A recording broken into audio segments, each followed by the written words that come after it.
Bienvenue à la Maison de l'intelligence artificielle.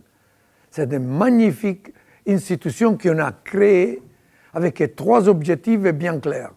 Faire connaître au grand public les enjeux de l'intelligence artificielle, éduquer, préparer les jeunes, collégiens, lycéens à ce qu'il est l'intelligence artificielle et donner aux petites entreprises, aux startups, la possibilité de venir ici et avoir un très puissant ordinateur pour pouvoir faire et machine learning et deep learning. On est au cœur de Sophia Antipolis. La maison de l'intelligence artificielle, ce n'est pas un lieu fermé. Comme vous pouvez voir, on a déjà positionné la première pierre pour créer la cité de l'intelligence artificielle, avec qu'un objectif. Quand on parle des Alpes-Maritimes, il ne faut pas parler que de la Côte d'Azur, du soleil, de la beauté de notre département. Mais il faut comprendre Alpes-Maritimes, terre d'IA, terre d'intelligence artificielle. Et c'est la raison pour laquelle on commence toute une série d'interviews, de présentations sur qu'est-ce qui sont les grands acteurs, qui sont ceux qui font des Alpes-Maritimes une terre d'intelligence artificielle. Et on commencera avec celui qui est vraiment l'acteur primaire, le président du département, Charles-Ange Ginesi. Monsieur le Président, bonjour. Bonjour, Monsieur Lendy. Je suis très contente d'avoir cette opportunité de discuter un peu de l'IA dans notre département. Dites-moi, qu'est-ce que vous pensez, qu'est-ce que sont vos sentiments vis-à-vis de l'intelligence artificielle? C'est un sentiment déterminé. C'est un sentiment qui m'habite depuis longtemps, de pouvoir comprendre ce qu'est l'IA. Ce n'est pas facile. Et de pouvoir le faire comprendre, c'est encore moins facile. Et je pense que le travail que nous avons pu faire avec vous, avec le président de l'Université Côte d'Azur, avec le président de la Chambre de commerce et d'industrie, avec Jean Leonetti, le président de la CASA et de Sophia Antipolis, est déjà un premier pas. Un premier pas vers une logique, une compréhension et l'installation d'une maison de l'intelligence artificielle qui, pour moi, va être le lieu où on va pouvoir définir ce qu'est l'intelligence artificielle. Car j'ai ma vision, je sais ce qu'est l'IA telle que je la définis, mais je pense qu'aujourd'hui, il y a énormément de gens qui parlent de ce concept, avec ceux qui disent « c'est faux ». L'intelligence artificielle ne peut pas être intelligente. L'intelligence est l'intelligence humaine. Peu importe le débat conceptuel. Il y a une compréhension de ce qu'il faut faire pour qu'en définitive, le numérique soit au service de l'homme. Et ça m'intéresse.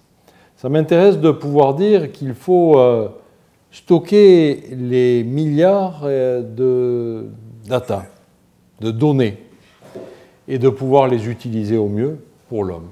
Et pour les objectifs que sont les nôtres, de pouvoir mieux vivre sur Terre, de pouvoir respecter notre planète, notre monde, arrêter de tirer sur la ficelle, de créer une société qui, elle, est devenue une société artificielle. Et peut-être que l'intelligence artificielle va nous aider à rebâtir une société humaine beaucoup plus respectueuse de tout, y compris de l'homme. Respectueuse de la biodiversité, mais l'homme fait partie de la biodiversité. Respectueuse de la planète, qui doit nourrir aujourd'hui 7 milliards d'individus, demain 9 milliards, peut-être 12 milliards. On ne sait pas comment les choses vont évoluer. Et dans tout cela, je pense que l'intelligence artificielle est quelque chose d'important. Mais là-dessus, vous en savez plus que moi. Non, mais je vois qu'on partage certainement un objectif. L'intelligence artificielle est importante, mais doit avoir au centre l'humain. Parce que s'il n'y a pas au centre l'humain, s'il n'est pas au service de l'humain, alors ce n'est pas utile. Ce ne sera pas quelque chose sur lequel il faut s'engager. Mais nous, on s'est engagé dans une entreprise formidable, qui est la maison de l'intelligence artificielle, qu'on a placée au centre de Sophie Antipolis. Comment vous la voyez? Qu'est-ce que sont les objectifs?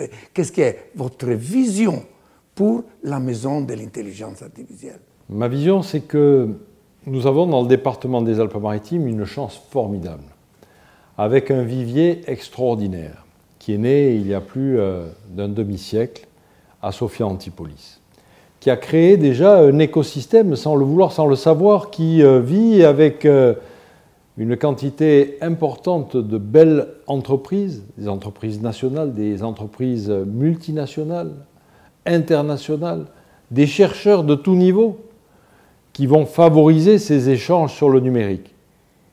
Et nous avons en même temps un département qui s'est déployé dans toutes nos vallées, dans toutes nos belles villes du littoral, que ce soit la métropole niçoise, que ce soit Menton, que ce soit Antibes, que ce soit Cannes. Il y a là une mégalopole en quelque sorte qui porte beaucoup d'intelligence. Eh bien, je crois que d'avoir une maison qui concentre à la fois ce que nous sommes, la vision de ces chercheurs, la vision de ces entreprises, la vision de l'université, de créer un hub en définitive, un lieu d'interconnexion qui mélange, qui croise toutes nos pensées et qui permet à chacun d'apporter sa pierre contributrice à l'édifice, tout en retirant ce que les autres peuvent apporter et petit à petit, eh bien, de construire, d'échanger. Ce n'est pas le lieu où les choses vont se faire, les choses, elles vont se faire dans les entreprises, elles vont se faire dans les collectivités. Les écoles. Mais ce lieu d'échange sera le lieu de créativité, sera le lieu où on apprend aussi aux plus jeunes à pouvoir prospérer. Voilà, alors on l'a appelée maison. Mais une maison ne peut pas être toute seule. Dans votre vision, vous avez parlé souvent de la cité de l'intelligence artificielle. Alors dites-moi, comment vous voyez cet déploiement, cette construction de la cité de l'intelligence artificielle? C'est le prolongement de la maison. Une maison peut, lorsqu'elle se duplique, lorsqu'elle se multiplie, créer une véritable cité. Et je dirais que l'intelligence artificielle ne peut pas rester bloquée dans une maison, ne peut pas rester bloquée dans une cité même. L'intelligence artificielle a besoin de se nourrir, de s'oxygéner au niveau départemental, régional, national, européen. Il y a une vision qui doit nous amener à faire ce que nous avons fait ensemble lors de notre visite à Montréal. C'est une oxygénation internationale qui est un lieu d'échange, un lieu de culture et en même temps l'agrégation des données. Parce que pour être intelligente, en définitive, l'intelligence artificielle a besoin d'agréger l'ensemble des datas mondiales sur les sujets et ensuite être moulinée scientifiquement par des algorithmes pour aboutir à des propositions, à des choix, à des solutions, à des solutions sur des crises graves. Nous sommes sur une crise sanitaire importante. Je pense que l'intelligence artificielle joue parce que trouver un vaccin tel que nos laboratoires l'ont trouvé, qu'il soit américain, anglais, allemand, international, peu importe, mais en moins d'un an, un vaccin a été trouvé. Et aujourd'hui, les vaccins arrivent rapidement sur le marché alors que l'on sait qu'ils sont beaucoup plus longs à élaborer que ce laps de temps. Je pense qu'il y a quelque part une petite partie de l'intelligence artificielle qui a permis aux chercheurs d'avancer. On a vu dans l'appel à projet santé du département, avec le professeur Livartowski, avec qui vous avez échangé, avec qui nous avons échangé sur le cancer du poumon à l'Institut Pierre et Marie Curie à Paris, tous les espoirs qu'ils fondent pour trouver les solutions pour aboutir à des médecines, à des solutions techniques qui règlent le problème du cancer. C'est l'espoir. Et nous, on est convaincus que l'intelligence artificielle va aider dans cette solution. Bon, dans notre département, on a maintenant la maison de l'intelligence artificielle, il y a cet observatoire Otesia, on a les grands événements de Sophia Summit, on a vraiment, et on a beaucoup d'entreprises qui travaillent. Il y a récemment, on a vu aussi Symphony qui s'est déplacé, il est venu dans notre département. Est-ce que c'est vraiment une terre d'IA? Est-ce que les Alpes-Maritimes vont devenir, on peut les faire devenir terre d'intelligence artificielle? Je le souhaite. C'est le vœu le plus profond que je forme aujourd'hui. Pour cela, on aura besoin des autres.